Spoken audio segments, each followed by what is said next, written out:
بسم الله الرحمن الرحيم. الحمد لله رب العالمين، والصلاة والسلام على المبعوث رحمة للعالمين وعلى آله وصحبه الطيبين الطاهرين.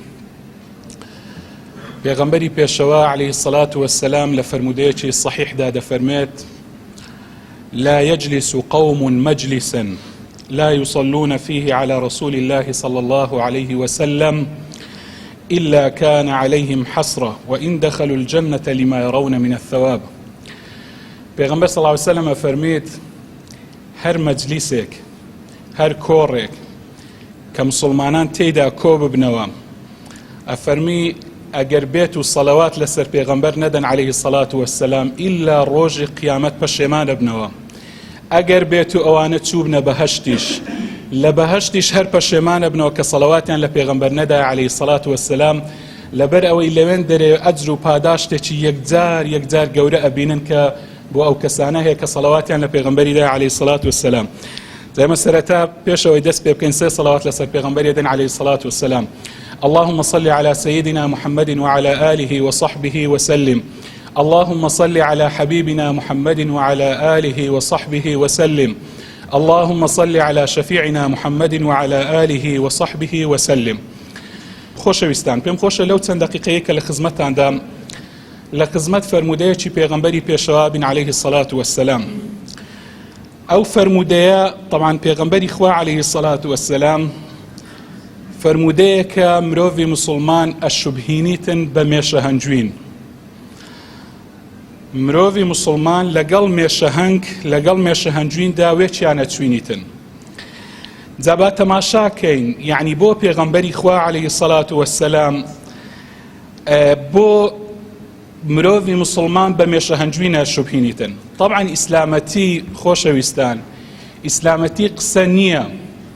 ئیسلامەتی ئەوەندەی صفاتە، ئەوەندەی کردارە، ئەوەندەی جێبەجێکردنە، ئەوەندە قسە نییە. لۆیە پێغەمبەری خوا عەلەیهی سەڵاتو وسەلام لە هەموو دەرفەتێکدا ویست کە مسلمانان تێبگەینیتن کە بتوانن خۆیان بەو صفاتانە بڕازینەوە. جا لەو فەرمودەی پێغەمبەر صلی الله علیه وسلم فەرمی: مثل المؤمن مثل النحلة لا تأكل إلا طيبة ولا تضع إلا طيبة. أفرمي نموني مروفي إنساني إيمان دار وكو ميشهنجوين وايا، تنهاشتي باك أخوات وتنهاشتي باك دانيتن، خواردني باكا دانانشي هر باكا. للرواية اشتردا فرميتن: والذي نفس محمد بيده إن مثل المؤمن لكمثل النحلة.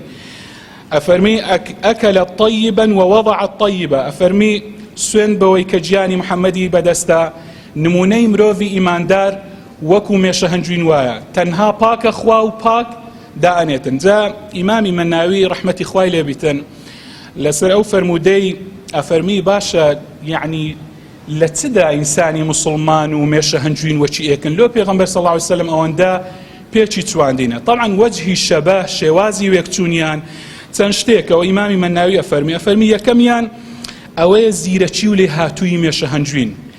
مێشە هەنجوین زۆر لێ هاتووە، زۆر زیرەکە، زۆر دانایە، کەواتە مرۆڤی مسلمان دەبی هەوڵداتن نابی فەقیر حاڵ بیتن، نابیتن یعنی وا لە خۆی بگەڕێتن خۆی پێنەگەینیتن. ئەفەرمی یەکەم زیرەکی و لێ هاتووی مێشە هەنجوین. دوو ئەفەرمی کەم ئەزیەتدانی بۆ خەڵکی، یعنی ئەگە تەماشای مێشە هەنجوینکەی کەمترین زەرەری هەیە بۆ مەخلوقات و بۆ دەوروبەری خۆی و بۆ خەڵکی، کەمترین زەرەر، تەنانەت پێوەدانەکەشی زەرەر نییە و سوود بە ئینسانی ئەگەینیتن. ئەویش هەر شیفایە بۆ نەخۆشیەکان.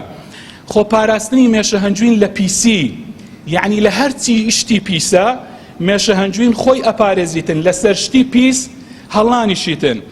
اینجا خواردنی پاچی و یەک شتی دیکەی مێشە هەنجوین ئەوەیە کە لە غەیری کەسابەتی دەستی خۆی کەسابەتی دەستی خەڵکی دیکە ناخواتن. اینجا تاعەت و گوێڕایەڵی مێشە هەنجوین بۆ ئەمیرەکەی خۆی، بۆ میری، ئەوانە هەموویان خاڵی گرنگن کە پێویستە مرۆڤی مسلمان ئەو خاڵانە مێشە هەنجوین ئەوانەی کە تێیدایە بتوانیتن لە خۆی جێبەجێکە. بۆیە خۆشەویستان لە صفاتی جیهانی مێشە هەنجوین صفاتی گەلێک زۆرە. یەک لە صفاتەکانی ئەو وەکو ئیمامی مەناوی ئاماژەی پێکرد کارکردن و ئیشکردنی بەردەوامە، هەوڵەدات بەردەوام ماندوو نابیتن، کارکردنی بەردەوام ئیشەکە، کەواتە مرۆڤی مسلمان دەبێ لە کارکردندا ماندوو نەبێتن. ئەوە یەک. دوو، یعنی بەردەوامی شەو ڕۆژ ئیش لەناو خەلیەکەی خۆیدا ئاکات، لەناو شانەکەی، تەنانەت گوتم شەویش ڕاناوەستیتن.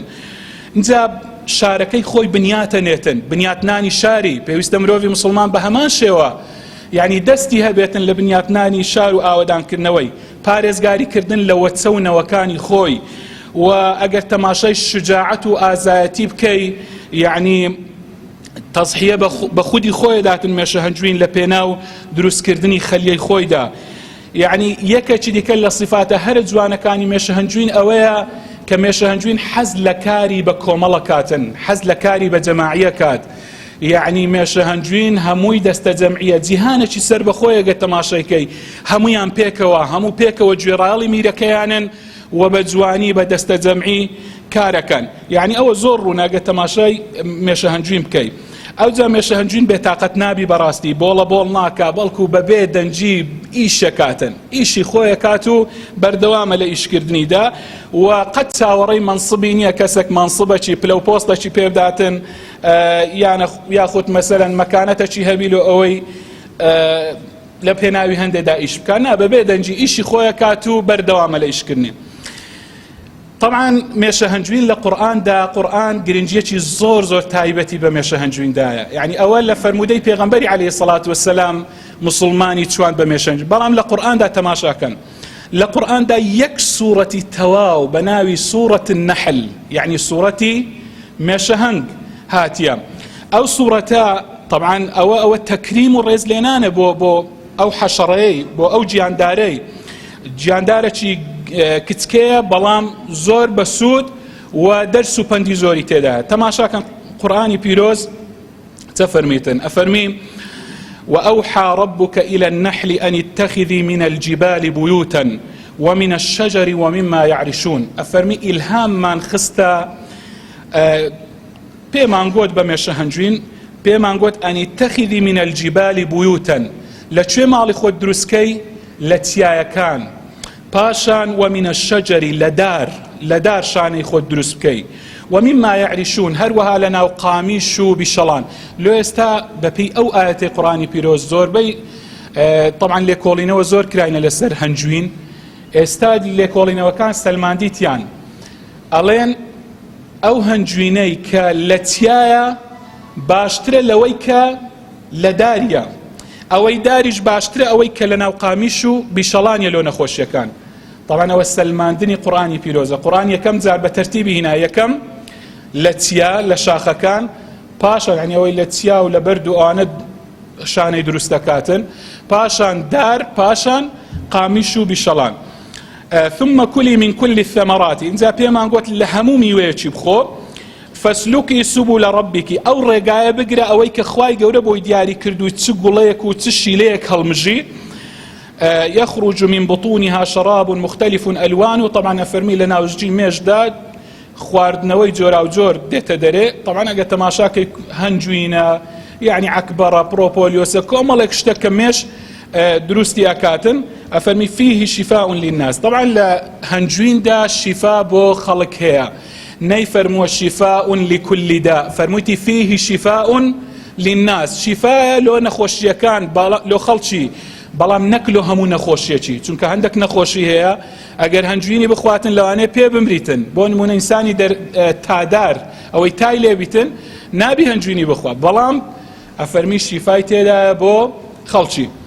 بەرحاڵ ئەوە بابەتی مە نییە، ئەوەی بابەتی مە گرنگە چی یعنی بۆ پێغەمبەر عەلەیهی سەڵات وەسەلام تەشبیهی ئینسانی ئیمانداری کرد بە مێشە هەنجوین.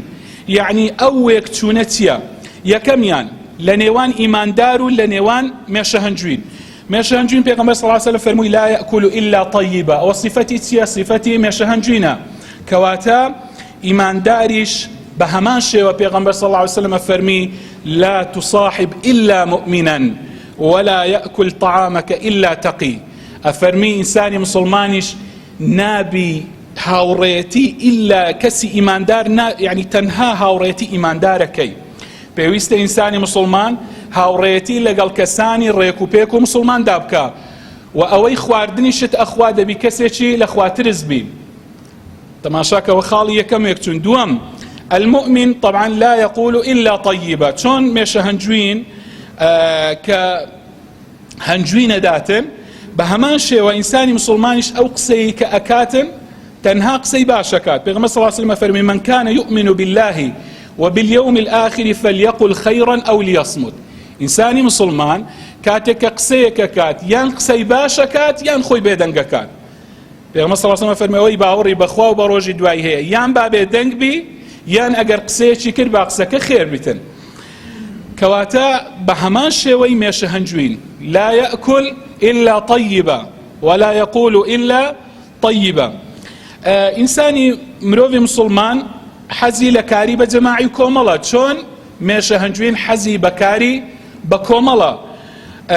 يعني مێشە هەنجوین هەمووی هاوکاری یەکتریە. پێغەمبەر صلی الله علیه و سلم فەرمی المؤمن للمؤمن كالبنيان. ئەفەرمی ئیماندار بۆ ئیمانداری وەکو کەلبونیان، وەکو بینایەت وایە، وەکو دیوار وایە، هەمووی يعني خشتی ئەگریتن. ئاوا بە هەمان شێوە ئینسانی مسلمانیش هەمویان تەواوکەری یەکترین. ئەفەرمی يشد بعضه بعضا، یەکی ئەگریتن، پشتی یەکە گرن، هاوکاری یەکتری ئەبن و یەکتری تەواوەکەن.